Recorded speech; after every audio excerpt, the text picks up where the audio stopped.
ಮುಸ್ಲಿಮರಿಗೆ ಶೇಕಡ 4ರಷ್ಟು ಇದ್ದಂಥ ಮೀಸಲಾತಿಯ ಪ್ರಮಾಣವನ್ನು ಶೇಕಡ 10ಕ್ಕೆ ಏರಿಸಬೇಕು ಅಂತಕ್ಕಂಥ ಒಂದು ಆಗ್ರಹಗಳು ಶುರುವಾಗಿದೆ.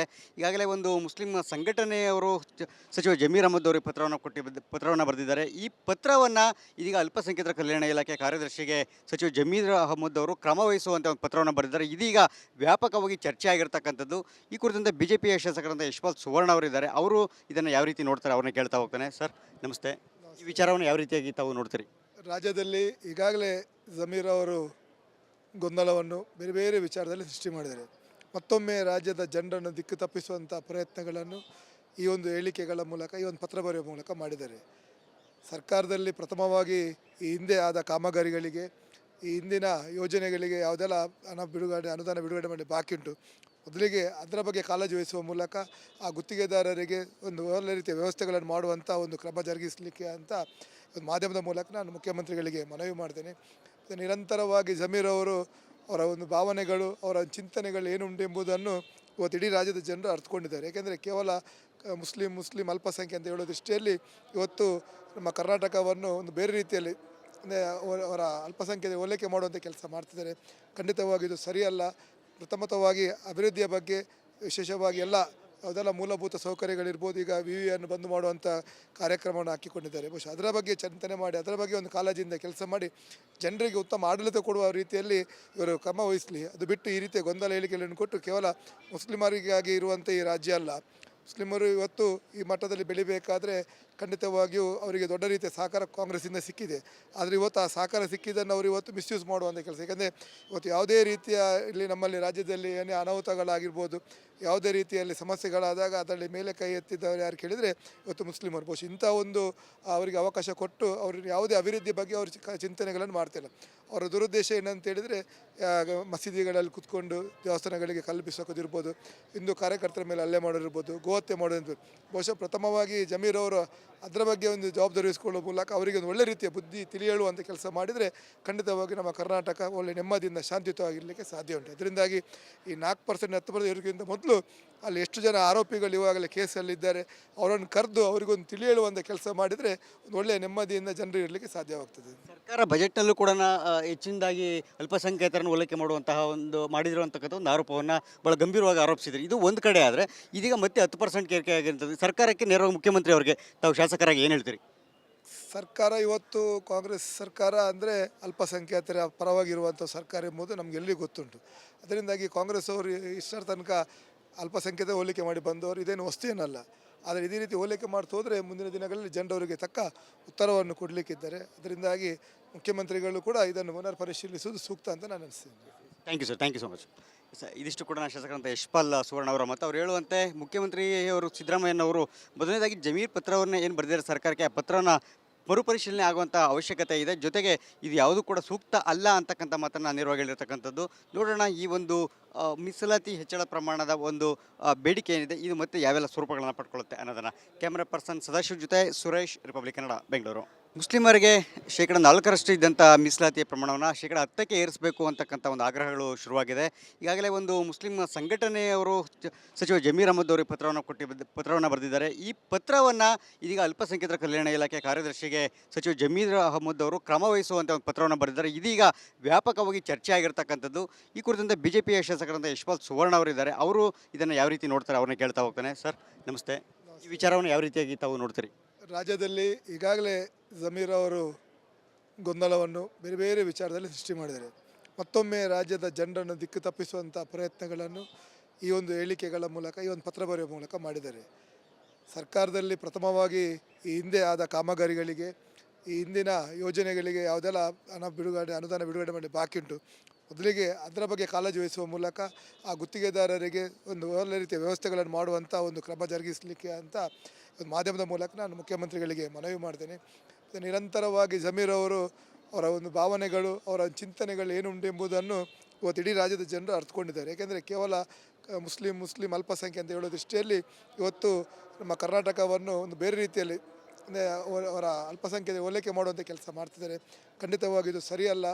ಪ್ರಥಮತವಾಗಿ ಅಭಿವೃದ್ಧಿಯ ಬಗ್ಗೆ, ವಿಶೇಷವಾಗಿ ಎಲ್ಲ ಅದೆಲ್ಲ ಮೂಲಭೂತ ಸೌಕರ್ಯಗಳಿರ್ಬೋದು, ಈಗ ವಿವಿಯನ್ನು ಬಂದ್ ಮಾಡುವಂಥ ಕಾರ್ಯಕ್ರಮವನ್ನು ಹಾಕಿಕೊಂಡಿದ್ದಾರೆ. ಬಹುಶಃ ಅದರ ಬಗ್ಗೆ ಚಿಂತನೆ ಮಾಡಿ, ಅದರ ಬಗ್ಗೆ ಒಂದು ಕಾಳಜಿಯಿಂದ ಕೆಲಸ ಮಾಡಿ ಜನರಿಗೆ ಉತ್ತಮ ಆಡಳಿತ ಕೊಡುವ ರೀತಿಯಲ್ಲಿ ಇವರು ಕ್ರಮ ವಹಿಸಲಿ. ಅದು ಬಿಟ್ಟು ಈ ರೀತಿಯ ಗೊಂದಲ ಹೇಳಿಕೆಗಳನ್ನು ಕೊಟ್ಟು ಕೇವಲ ಮುಸ್ಲಿಮರಿಗಾಗಿ ಇರುವಂಥ ಈ ರಾಜ್ಯ ಅಲ್ಲ, ಮುಸ್ಲಿಮರು ಇವತ್ತು ಈ ಮಟ್ಟದಲ್ಲಿ ಬೆಳಿಬೇಕಾದ್ರೆ ಖಂಡಿತವಾಗಿಯೂ ಅವರಿಗೆ ದೊಡ್ಡ ರೀತಿಯ ಸಹಕಾರ ಕಾಂಗ್ರೆಸ್ಸಿಂದ ಸಿಕ್ಕಿದೆ.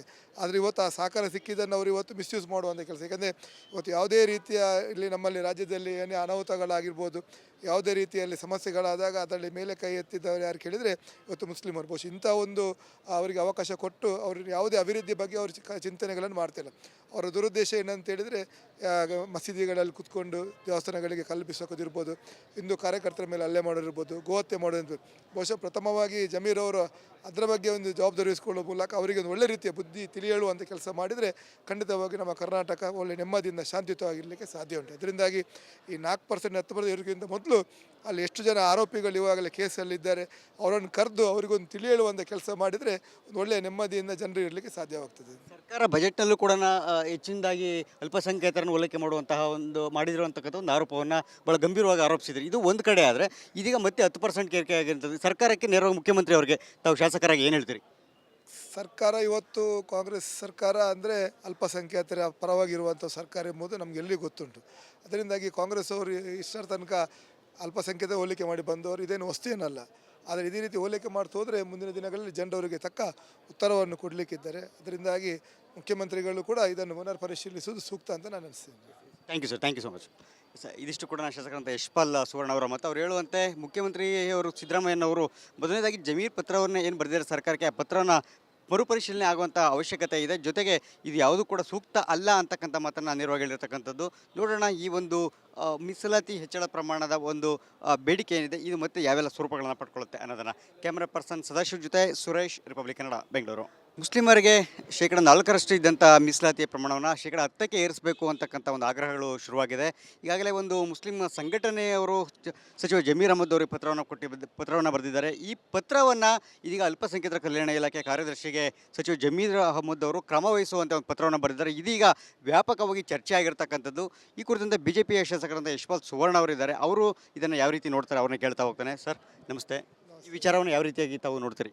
ರಾಜ್ಯದಲ್ಲಿ ಈಗಾಗಲೇ ಜಮೀರ್ ಅವರು ಗೊಂದಲವನ್ನು ಬೇರೆ ಬೇರೆ ವಿಚಾರದಲ್ಲಿ ಸೃಷ್ಟಿ ಮಾಡಿದ್ದಾರೆ.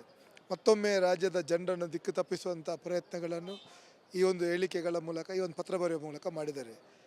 ಸರ್ಕಾರದಲ್ಲಿ ಪ್ರಥಮವಾಗಿ ಈ ಹಿಂದೆ ಆದ ಕಾಮಗಾರಿಗಳಿಗೆ, ಈ ಹಿಂದಿನ ಯೋಜನೆಗಳಿಗೆ ಯಾವುದೆಲ್ಲ ಅನುದಾನ ಬಿಡುಗಡೆ ಮಾಡಿ ಬಾಕಿ ಉಂಟು, ಮೊದಲಿಗೆ ಅದರ ಬಗ್ಗೆ ಕಾಳಜಿ ವಹಿಸುವ ಮೂಲಕ ಆ ಗುತ್ತಿಗೆದಾರರಿಗೆ ಒಂದು ಒಳ್ಳೆ ರೀತಿಯ ವ್ಯವಸ್ಥೆಗಳನ್ನು ಮಾಡುವಂಥ ಒಂದು ಕ್ರಮ ಜರುಗಿಸಲಿಕ್ಕೆ ಅಂತ ಒಂದು ಮಾಧ್ಯಮದ ಮೂಲಕ ನಾನು ಮುಖ್ಯಮಂತ್ರಿಗಳಿಗೆ ಮನವಿ ಮಾಡ್ತೇನೆ. ನಿರಂತರವಾಗಿ ಜಮೀರ್ ಅವರು ಅವರ ಒಂದು ಭಾವನೆಗಳು, ಅವರ ಚಿಂತನೆಗಳು ಏನುಂಟು ಎಂಬುದನ್ನು ಇವತ್ತು ಇಡೀ ರಾಜ್ಯದ ಜನರು ಅರ್ಥಕೊಂಡಿದ್ದಾರೆ. ಏಕೆಂದರೆ ಕೇವಲ ಮುಸ್ಲಿಂ ಅಲ್ಪಸಂಖ್ಯೆ ಅಂತ ಹೇಳೋ ದೃಷ್ಟಿಯಲ್ಲಿ ಇವತ್ತು ನಮ್ಮ ಕರ್ನಾಟಕವನ್ನು ಒಂದು ಬೇರೆ ರೀತಿಯಲ್ಲಿ ಅವರ ಅಲ್ಪಸಂಖ್ಯೆಯ ಹೋಲಿಕೆ ಮಾಡುವಂಥ ಕೆಲಸ ಮಾಡ್ತಿದ್ದಾರೆ. ಖಂಡಿತವಾಗಿ ಇದು ಸರಿಯಲ್ಲ. ಪ್ರಥಮತವಾಗಿ ಅಭಿವೃದ್ಧಿಯ ಬಗ್ಗೆ, ವಿಶೇಷವಾಗಿ ಅದೆಲ್ಲ ಮೂಲಭೂತ ಸೌಕರ್ಯಗಳಿರ್ಬೋದು, ಈಗ ವಿವಿಯನ್ನು ಬಂದ್ ಮಾಡುವಂಥ ಕಾರ್ಯಕ್ರಮವನ್ನು ಹಾಕಿಕೊಂಡಿದ್ದಾರೆ. ಬಹುಶಃ ಅದರ ಬಗ್ಗೆ ಚಿಂತನೆ ಮಾಡಿ, ಅದರ ಬಗ್ಗೆ ಒಂದು ಕಾಳಜಿಯಿಂದ ಕೆಲಸ ಮಾಡಿ ಜನರಿಗೆ ಉತ್ತಮ ಆಡಳಿತ ಕೊಡುವ ರೀತಿಯಲ್ಲಿ ಇವರು ಕ್ರಮ ವಹಿಸಲಿ. ಅದು ಬಿಟ್ಟು ಈ ರೀತಿಯ ಗೊಂದಲ ಹೇಳಿಕೆಗಳನ್ನು ಕೊಟ್ಟು ಕೇವಲ ಮುಸ್ಲಿಮರಿಗಾಗಿ ಇರುವಂಥ ಈ ರಾಜ್ಯ ಅಲ್ಲ, ಮುಸ್ಲಿಮರು ಇವತ್ತು ಈ ಮಟ್ಟದಲ್ಲಿ ಬೆಳಿಬೇಕಾದ್ರೆ ಖಂಡಿತವಾಗಿಯೂ ಅವರಿಗೆ ದೊಡ್ಡ ರೀತಿಯ ಸಹಕಾರ ಕಾಂಗ್ರೆಸ್ಸಿಂದ ಸಿಕ್ಕಿದೆ. ಆದರೆ ಇವತ್ತು ಆ ಸಹಕಾರ ಸಿಕ್ಕಿದ್ದನ್ನು ಅವರು ಇವತ್ತು ಮಿಸ್ಯೂಸ್ ಮಾಡುವಂಥ ಕೆಲಸ. ಯಾಕಂದರೆ ಇವತ್ತು ಯಾವುದೇ ರೀತಿಯ ಇಲ್ಲಿ ನಮ್ಮಲ್ಲಿ ರಾಜ್ಯದಲ್ಲಿ ಏನೇ ಅನಾಹುತಗಳಾಗಿರ್ಬೋದು, ಯಾವುದೇ ರೀತಿಯಲ್ಲಿ ಸಮಸ್ಯೆಗಳಾದಾಗ ಅದರಲ್ಲಿ ಮೇಲೆ ಕೈ ಎತ್ತಿದ್ದವರು ಯಾರು ಕೇಳಿದರೆ ಇವತ್ತು ಮುಸ್ಲಿಮರು. ಬಹುಶಃ ಇಂಥ ಒಂದು ಅವರಿಗೆ ಅವಕಾಶ ಕೊಟ್ಟು ಅವ್ರಿಗೆ ಯಾವುದೇ ಅಭಿವೃದ್ಧಿ ಬಗ್ಗೆ ಅವರು ಚಿಂತನೆಗಳನ್ನು ಮಾಡ್ತಿಲ್ಲ. ಅವರ ದುರುದ್ದೇಶ ಏನಂತ ಹೇಳಿದರೆ ಮಸೀದಿಗಳಲ್ಲಿ ಕುತ್ಕೊಂಡು ದೇವಸ್ಥಾನಗಳಿಗೆ ಕಲ್ಪಿಸೋದಿರ್ಬೋದು, ಹಿಂದೂ ಕಾರ್ಯಕರ್ತರ ಮೇಲೆ ಹಲ್ಲೆ ಮಾಡೋದಿರ್ಬೋದು, ಗೋಹತ್ಯೆ ಮಾಡೋದಿರ್ಬೋದು. ಬಹುಶಃ ಪ್ರಥಮವಾಗಿ ಜಮೀರ್ ಅವರು ಅದರ ಬಗ್ಗೆ ಒಂದು ಜವಾಬ್ದಾರಿ ವಹಿಸಿಕೊಳ್ಳುವ ಮೂಲಕ ಅವರಿಗೆ ಒಂದು ಒಳ್ಳೆ ರೀತಿಯ ಬುದ್ಧಿ ತಿಳಿಯೇಳುವಂಥ ಕೆಲಸ ಮಾಡಿದರೆ ಖಂಡಿತವಾಗಿ ನಮ್ಮ ಕರ್ನಾಟಕ ಒಳ್ಳೆ ನೆಮ್ಮದಿಯಿಂದ ಶಾಂತಿಯುತವಾಗಿರಲಿಕ್ಕೆ ಸಾಧ್ಯ ಉಂಟು. ಅದರಿಂದಾಗಿ ಈ 4% 10% ಇರೋದಕ್ಕಿಂತ ಮೊದಲು ಅಲ್ಲಿ ಎಷ್ಟು ಜನ ಆರೋಪಿಗಳು ಇವಾಗಲೇ ಕೇಸಲ್ಲಿದ್ದಾರೆ ಅವರನ್ನು ಕರೆದು ಅವರಿಗೊಂದು ತಿಳಿಯೇಳುವಂಥ ಕೆಲಸ ಮಾಡಿದರೆ ಒಂದು ಒಳ್ಳೆಯ ನೆಮ್ಮದಿಯಿಂದ ಜನರು ಇರಲಿಕ್ಕೆ ಸಾಧ್ಯವಾಗ್ತದೆ. ಸರ್ಕಾರ ಬಜೆಟ್ನಲ್ಲೂ ಕೂಡ ಹೆಚ್ಚಿನದಾಗಿ ಅಲ್ಪಸಂಖ್ಯಾತರನ್ನು ಓಲೈಕೆ ಮಾಡುವಂತಹ ಒಂದು ಮಾಡಿದಿರುವಂತಕ್ಕಂಥ ಒಂದು ಆರೋಪವನ್ನು ಭಾಳ ಗಂಭೀರವಾಗಿ ಆರೋಪಿಸಿದ್ರು. ಇದು ಒಂದು ಕಡೆ ಆದರೆ ಇದೀಗ ಮತ್ತೆ 10% ಏರಿಕೆ ಆಗಿರ್ತದೆ. ಸರ್ಕಾರಕ್ಕೆ ನೇರವಾಗಿ ಮುಖ್ಯಮಂತ್ರಿ ಅವರಿಗೆ ತಾವು ಶಾಸಕರಾಗಿ ಏನು ಹೇಳ್ತೀರಿ? ಸರ್ಕಾರ ಇವತ್ತು ಕಾಂಗ್ರೆಸ್ ಸರ್ಕಾರ ಅಂದರೆ ಅಲ್ಪಸಂಖ್ಯಾತರ ಪರವಾಗಿರುವಂಥ ಸರ್ಕಾರ ಎಂಬುದು ನಮಗೆಲ್ಲಿ ಗೊತ್ತುಂಟು. ಅದರಿಂದಾಗಿ ಕಾಂಗ್ರೆಸ್ ಅವರು ಇಷ್ಟರ ತನಕ ಅಲ್ಪಸಂಖ್ಯಾತ ಹೋಲಿಕೆ ಮಾಡಿ ಬಂದವರು ಇದೇನು ವಸ್ತು ಏನಲ್ಲ. ಆದರೆ ಇದೇ ರೀತಿ ಹೋಲಿಕೆ ಮಾಡ್ತಾ ಹೋದರೆ ಮುಂದಿನ ದಿನಗಳಲ್ಲಿ ಜನರವರಿಗೆ ತಕ್ಕ ಉತ್ತರವನ್ನು ಕೊಡಲಿಕ್ಕಿದ್ದಾರೆ. ಅದರಿಂದಾಗಿ ಮುಖ್ಯಮಂತ್ರಿಗಳು ಕೂಡ ಇದನ್ನು ಪುನರ್ ಪರಿಶೀಲಿಸುವುದು ಸೂಕ್ತ ಅಂತ ನಾನು ಅನಿಸ್ತೀನಿ. Thank you so much sir. ಇದಿಷ್ಟು ಕೂಡ ಶಾಸಕರಂತ ಯಶ್ಪಾಲ್ ಸುವರ್ಣ ಅವರ ಮತ್ತು ಅವ್ರು ಹೇಳುವಂತೆ ಮುಖ್ಯಮಂತ್ರಿಯವರು ಸಿದ್ದರಾಮಯ್ಯನವರು ಮೊದಲನೇದಾಗಿ ಜಮೀರ್ ಪತ್ರವನ್ನೇ ಏನು ಬರೆದಿದ್ದಾರೆ ಸರ್ಕಾರಕ್ಕೆ, ಆ ಪತ್ರನ ಮರುಪರಿಶೀಲನೆ ಆಗುವಂಥ ಅವಶ್ಯಕತೆ ಇದೆ. ಜೊತೆಗೆ ಇದು ಯಾವುದೂ ಕೂಡ ಸೂಕ್ತ ಅಲ್ಲ ಅಂತಕ್ಕಂಥ ಮಾತನ್ನು ನೇರವಾಗಿ ಹೇಳಿರ್ತಕ್ಕಂಥದ್ದು. ನೋಡೋಣ ಈ ಒಂದು ಮೀಸಲಾತಿ ಹೆಚ್ಚಳ ಪ್ರಮಾಣದ ಒಂದು ಬೇಡಿಕೆ ಏನಿದೆ ಇದು ಮತ್ತೆ ಯಾವೆಲ್ಲ ಸ್ವರೂಪಗಳನ್ನು ಪಡ್ಕೊಳ್ಳುತ್ತೆ ಅನ್ನೋದನ್ನು. ಕ್ಯಾಮ್ರಾ ಪರ್ಸನ್ ಸದಾಶಿವ್ ಜೊತೆ ಸುರೇಶ್, ರಿಪಬ್ಲಿಕ್ ಕನ್ನಡ, ಬೆಂಗಳೂರು.